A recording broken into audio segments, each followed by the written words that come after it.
For many Americans, a house is more than just a place to sleep at night. It is the cornerstone of family life. It is a private sanctuary. It is a symbol of stability. But for decades, it has also been something else entirely: the primary way to save money and grow personal wealth for the middle class. This dual identity, the home as both shelter and asset, was not an accident of history. It was a deliberate creation of public policy. After the devastation of the Great Depression and World War II, lawmakers set out to build a broad, prosperous middle class.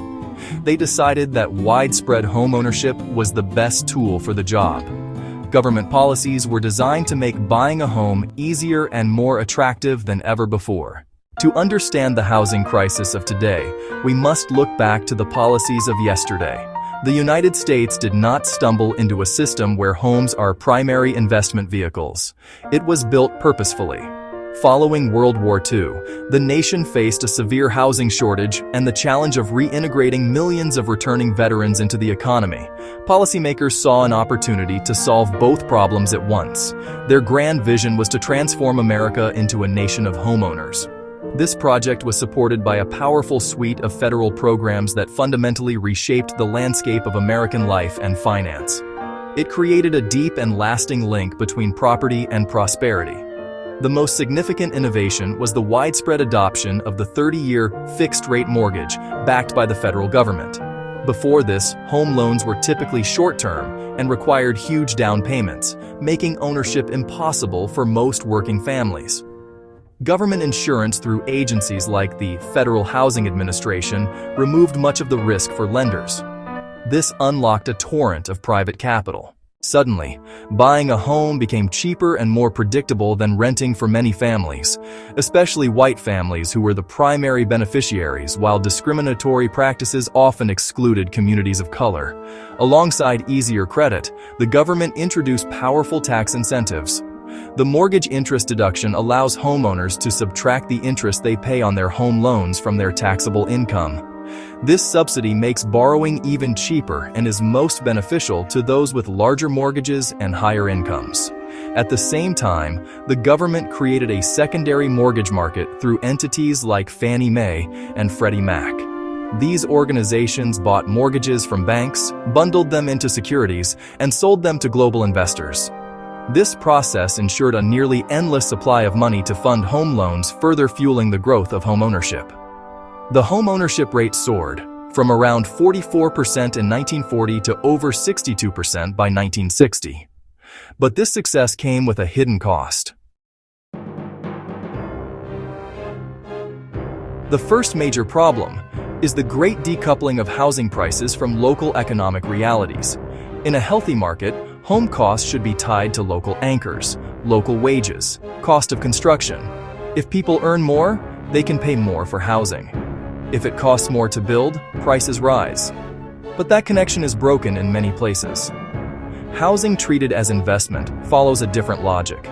It stops being tethered to local paychecks. It's driven by expectations of future profit. Not what a local teacher can afford, not what a firefighter can afford, but what a distant investor thinks it will be worth, or what a global fund projects. The market becomes a speculative arena. Buyers now include families seeking a home, speculators seeking returns, second home buyers, and large-scale investors who never visit the properties. Cheap, easy credit pours gasoline on this fire. Home prices have grown 2 times faster, 3 times faster, or even 4 times faster than wages. The second critical problem is a profound distortion of housing supply. In a responsive market, builders and developers would construct the types of homes that are most in demand: more single-person households, smaller families, and aging population. This would mean building a wide variety of housing types: small starter homes, duplexes, townhouses, modest apartment buildings. These are the missing middle housing types. But this is not what is being built in most places. Developers, like any business, follow the path of maximum profit. In a financialized housing market, the greatest returns are found at the top end: luxury condominiums, large high-end single-family homes. offering much larger margins than constructing affordable apartments or starter homes. With land, labor, and materials high, developers maximize revenue per square foot. A common argument is that new luxury supply will filter down. In today's tight markets, this process is broken. It happens far too slowly, if at all. Even older stock rises in price rather than becoming cheaper. Skylines fill with glass towers, while basic, decent, affordable homes stagnate or shrink. The system produces homes for wealth portfolios rather than homes for people, leaving a growing gap for everyone not at the top. Section 5. Problem 3. The politics of property. The third mechanism driving the conflict between housing as shelter and housing as investment is a powerful political feedback loop centered on debt and equity.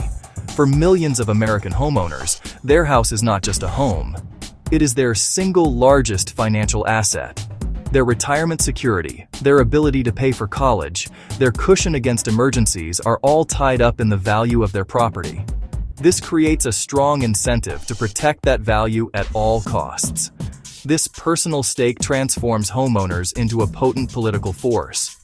Often mobilized to oppose new housing, especially denser or more affordable types. They worry about traffic, strained services, and most of all, declining home values. This fear fuels NIMBYism. Not in my backyard.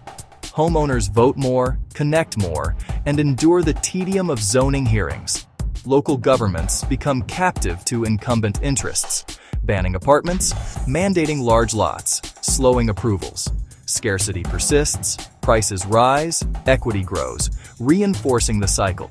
It is a vicious cycle that protects the equity of the few at the expense of access for the many. The fourth and final problem is the accelerating financialization of the rental market, marked by the rise of large-scale corporate landlords. For most of history, the typical landlord was local, owning one or a few properties. After the 2008 financial crisis, that changed. Private equity firms, real estate investment trusts, and other institutional investors saw a historic opportunity to buy thousands of single-family homes at bargain prices. They now own tens of thousands of homes, managed by algorithms and remote staff. Their objective: maximize revenue. Aggressive rent hikes and a maze of fees. Maintenance minimized. Tenants become line items. Corporate landlords are bound to shareholder returns. Automation accelerates evictions. The human element disappears. Wealth is extracted from communities and transferred to global capital markets. People are left with less stability, higher costs, and a faceless corporate landlord. Housing is transformed into pure financial assets, with devastating consequences for tenants. These four mechanisms, price decoupling, supply distortion, homeowner politics, financialization, do not exist in a vacuum. They combine to create a cascade of tangible and devastating harms. First, staggering costs. Median home price to income is at or near historic highs. Homeownership is out of reach for many young and essential workers. Rents rise relentlessly, consuming incomes. Inequality deepens, especially across racial lines. Wealth begets wealth. Historic discrimination compounds the gap. High housing costs block geographic mobility and dampen the economy. Businesses and workers can't connect. The most tragic consequence: rising homelessness driven by the shortage of deeply affordable homes. As prices rise, the bottom rungs are sawed off, pushing out the most vulnerable. A system that prioritizes investment value leaves people with nowhere to go. The current trajectory is unsustainable. We face a future of concentrated ownership and a permanent renter class, unless we act. Policy created this. Policy can change it. A comprehensive strategy rests on 4 pillars. Pillar 1. Expand non-market housing permanently off the speculative market. High-quality public social housing across incomes, like Vienna. Community land trusts separate land costs to preserve affordability for generations. Use tax and regulation to make extraction less attractive.